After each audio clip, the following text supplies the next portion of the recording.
Hello dear students, once again welcome in the online class of subject Applied Mathematics. Topic of our today's lecture is equation of tangent and normal. So let's see course outcome. Calculate the equation of tangent, maxima, minima and radius of curvature by differentiation.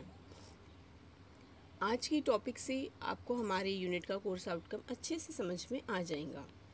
हम इस unit के course outcome के accordingly क्या क्या सीखते हैं, equation of tangent, maxima, minima और radius of curvature किसकी सहायता से फाइंड आउट करना सीखते हैं, डिफरेंशिएशन की सहायता से। ओके, तो आज हम इसमें इक्वेशन ऑफ टेंजेंट किस तरह से फाइंड आउट करना है, इक्वेशन ऑफ टेंजेंट क्या होता है, कहाँ पर यूज़ होता है, ये अच्छे से समझ पाएंगे। So let's see what are the learning outcome. So after watching this video, you will be able to know what is the equation of tangent and normal and how to find equation of tangent and normal. आप लोग को tangent और normal क्या होता है और equation of tangent या फिर equation of normal find out करना है तो किस तरह से फाइंड आउट करना पड़ता है, ये अच्छे से समझ में आने लगेगा।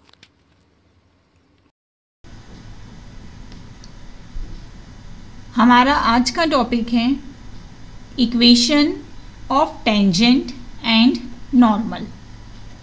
लास्ट वीडियो में आपने देखा था कि स्लोप क्या होता है और वहाँ पर मैंने आप लोगों को टेंजेंट और नॉर्मल के बारे में भी बताया था। सपोज जैसे कि ये हमारा कर्व है और कोई लाइन इसे टच करती हुई जाती है तो इस लाइन को हम क्या कहते हैं, टेंजेंट। ओके, और इसके ऊपर कोई लाइन अगर परपेंडिकुलर रहती है तो वो हमारी कहलाती है नॉर्मल। ओके, ये क्या कहलाती है, नॉर्मल। तो आज हमें ये जो टेंजेंट लाइन है इसके लिए इक्वेशन फाइंड आउट करना सीखना है और इक्वेशन ऑफ नॉर्मल भी हमें फाइंड आउट करना सीखना है। तो ये कोई ज़्यादा डिफ़िकल्ट नहीं है, आप लोग इसे थोड़ा सा ध्यान से देखेंगे, समझेंगे तो आपको आने लगेगा। और आप लोग वैसे भी इसे थोड़ा सा फर्स्ट सेम में पढ़ चुके हैं। इक्वेशन ऑफ टेंजेंट, अगर हमें equation of tangent find out करना है तो हम किस तरह से फाइंड आउट कर सकते हैं, हम इसे फाइंड आउट कर सकते हैं यूजिंग स्लोप पॉइंट फॉर्म। हमने फर्स्ट सेम में स्ट्रेट लाइन में स्लोप पॉइंट फॉर्म क्या होता है ये सीखा है, जिसमें स्लोप होता है और पॉइंट होता है। ओके, तो हमारा स्लोप पॉइंट फॉर्म है y minus y1 equal to m time x minus x1। Okay, तो ये है हमारा स्लोप पॉइंट फॉर्म और इसी स्लोप पॉइंट फॉर्म का यूज़ करते हुए हमें equation of tangent find out करना है। तो ये फॉर्मूला आप सभी को पता ही है। तो यहाँ पर जो m है वो क्या है, वो है slope of a tangent. m का मतलब आप लोग को पता ही है कि क्या होता है, स्लोप होता है। लेकिन ये कौन सा स्लोप है, स्लोप ऑफ अ टेंजेंट। ये है स्लोप ऑफ अ टेंजेंट, ठीक है, जिसे हम क्या कह सकते हैं, dy बाय dx। क्योंकि हम यहाँ पर डेरिवेटिव चैप्टर पढ़ रहे हैं तो हमें स्लोप ऑफ अ टेंजेंट किससे मिलेगा, डेरिवेटिव से, dy बाय dx। ओके, ठीक है। तो उसके बाद ये तो हमने फाइंड आउट कर लिया। ओके, एट पॉइंट क्या कह सकते हैं हम इसे, x1 और y1, dy by dx at point x1 और y1। क्योंकि हमारे पास ये जो पॉइंट रहते हैं x1 और y1, ये 2 पॉइंट गिवन रहते हैं। m स्लोप कहलाता है और x1 और y1 पॉइंट कहलाते हैं, इसीलिए इस फॉर्मूले को हम कहते हैं slope point form. Okay, m हमारा जो स्लोप है ये यहाँ पर हो जाएगा स्लोप ऑफ अ टेंजेंट। हमें अगर स्लोप ऑफ अ टेंजेंट को डिनोट करना रहेगा तो हम स्मॉल m से उसे डिनोट करेंगे। और वो स्मॉल m हमें कहाँ से मिलेगा? वो स्मॉल m हमें मिलेगा dy बाय dx से। ठीक है, जो भी हमारे पास y फंक्शन दिया हुआ रहेगा हम उसे डिफ्रेंशिएट करेंगे और dy by dx find out करेंगे तो हमें स्लोप ऑफ अ टेंजेंट मिल जाएगा। ओके, तो ये हो गया इक्वेशन ऑफ अ टेंजेंट के लिए। अब हमें देखना है कि इक्वेशन ऑफ नॉर्मल किस तरह से फाइंड आउट कर सकते हैं। Okay, equation of normal, equation of normal भी फाइंड आउट करने के लिए हम क्या यूज़ करेंगे? यहाँ पर भी हम यूज़ करेंगे स्लोप पॉइंट फॉर्म। तो हमारा स्लोप पॉइंट फॉर्म होता है y minus y1 equal to m time x minus x1। Okay, अब यहाँ पर ध्यान देंगे, अगर हमने ये फॉर्मूला लिखा तो यहाँ पर देखिए दोनों ही इक्वेशन ऑफ अ टेंजेंट और इक्वेशन ऑफ नॉर्मल दोनों के लिए ही क्या हो गया है? सेम स्लोप पॉइंट फॉर्म आ गया है। तो ये जो m है स्लोप है, टेंजेंट के लिए भी जो स्लोप निकलेगा और नॉर्मल के लिए भी जो स्लोप निकलेगा वो दोनों सेम रहेगा क्या? नहीं, वह सेम नहीं रहेगा। जो नॉर्मल रहता है, ठीक है, ये जो हमने लाइन नॉर्मल की लाइन ड्रॉ करी है वो कैसी रहती है? परपेंडिकुलर।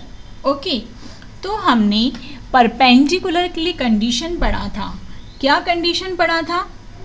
परपेंडिकुलर में क्या हो जाता है, अगर आपको याद होगा तो m1 into m2 equal to -1 हो जाता है।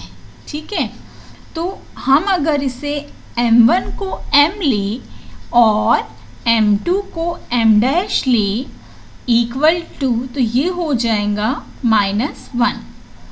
और इससे हम अगर m डैश फाइंड आउट करेंगे तो ये आएगा -1 अपॉन m डैश। ओके, तो ये हो गया -1 अपॉन m, तो ये हो गया m डैश। तो ये जो m डैश क्या हो जाएगा? ये हमारा स्लोप हो जाएगा। किसके लिए? ये हमारा स्लोप हो जाएगा इक्वेशन ऑफ नॉर्मल के लिए। ठीक है, किसके लिए हो जाएगा? इक्वेशन ऑफ नॉर्मल के लिए। बिकॉज की जो नॉर्मल वाली लाइन रहती है वो कैसे रहती है? परपेंडिकुलर। तो हमें क्या करना है? हमें इस परपेंडिकुलर कंडीशन का यूज़ करना है और इस कंडीशन का यूज़ करते हुए हमारे पास जो यहाँ पर स्लोप है नॉर्मल में उससे हमें फाइंड आउट करना है। तो इसीलिए जो नॉर्मल का स्लोप रहेगा उससे हम m डैश से डिनोट करेंगे, m डैश से दर्शाएंगे। ओके, तो यहाँ पर हम लिख लेते हैं वेर जो हमारा m डैश है वो है हमारा स्लोप ऑफ अ नॉर्मल। क्या हो गया? स्लोप ऑफ अ नॉर्मल हो गया। ओके, और ये m डैश हमें कहाँ से मिलेगा? ये हमें मिलेगा -1 अपॉन m से। ओके, इसका मतलब क्या हुआ अगर हमें slope of a normal find out करना है तो हम क्या करेंगे, -1 upon slope of a tangent. क्या करेंगे, जो हमें टेंजेंट का स्लोप मिलेगा उसे कहाँ लिखना है, यहाँ पर डिनोमिनेटर में, -1 upon slope of a tangent. हमें स्लोप ऑफ अ टेंजेंट कहाँ से मिलता है, dy/dx से। फिर से एक बार ध्यान से सुनेंगे, बहुत ही इजी सा कंसेप्ट है। हमें अब equation of tangent and equation of normal ये दोनों फाइंड आउट करना सीखना है। ठीक है, जो टेंजेंट रहता है वो क्या होता है, ये जो कर्व को लाइन टच करती है उसे हम टेंजेंट कहते हैं। अगर उस लाइन के ऊपर एक दूसरी लाइन परपेंडिकुलर रहती है तो वो कहलाती है नॉर्मल। अब हमें equation of tangent find out करना है तो हम करेंगे क्या, यूजिंग स्लोप पॉइंट फॉर्म। हमने फर्स्ट सेम में स्लोप पॉइंट फॉर्म देखा है, वह क्या हो जाता है, वह होता है y minus y1 equal to m bracket x minus x1। यहाँ पर जो x और y हैं वह वेरिएबल रहते हैं, x1 और y1 ये जो है ये दोनों क्या रहते हैं, पॉइंट रहते हैं। अब यहाँ पर सिर्फ क्या रह गया, m। तो ये जो m है इसे हम कहते हैं स्लोप ऑफ अ टेंजेंट। ये क्या है, स्लोप है, m मतलब स्लोप होता है, लेकिन हम टेंजेंट के लिए फाइंड आउट करेंगे तो ये कहलाएगा स्लोप ऑफ अ टेंजेंट। अब ये जो स्लोप ऑफ अ टेंजेंट है ये कहाँ से फाइंड आउट करेंगे हम, कहाँ से मिलेगा हमें, dy/dx से, डेरिवेटिव से फाइंड आउट करेंगे। ठीक है, जो भी फंक्शन दिया रहेगा y उसे हम डिफरेंशिएट करेंगे तो हमें मिल जाएगा m, इसका मतलब कि स्लोप ऑफ अ टेंजेंट। तो हमने इक्वेशन, ये जो स्लोप की वैल्यू है अगर स्लोप पॉइंट फॉर्म में रखा तो हमें क्या मिल जाएगा, इक्वेशन ऑफ टेंजेंट। अब इसके बाद हमें अगर equation of normal find out करना है तो फिर से हमें स्लोप पॉइंट फॉर्म का ही यूज़ करना है, लेकिन यहाँ पर स्लोप क्या हो जाता है, चेंज हो जाता है। स्लोप ऑफ अ नॉर्मल हम किस तरह से फाइंड आउट करते हैं, स्लोप ऑफ अ नॉर्मल का मतलब होता है -1 upon slope of a tangent. Okay, इसका मतलब कि m dash equal to -1 upon m। जो आपको m मिल जाएगा जिसे हम स्लोप ऑफ अ टेंजेंट कहते हैं, ठीक है, उसे यहाँ पर रखेंगे हम तो हमें मिलेगा m डैश। m डैश का मतलब है slope of a normal. Okay, तो सिर्फ इस कंसेप्ट को ध्यान में रखते हुए हमें क्या करना है, अब equation of tangent and equation of normal find out करना सीखना है। Okay,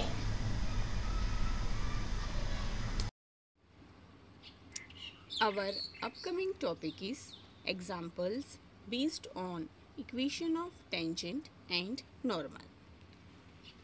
Thank you for watching this video.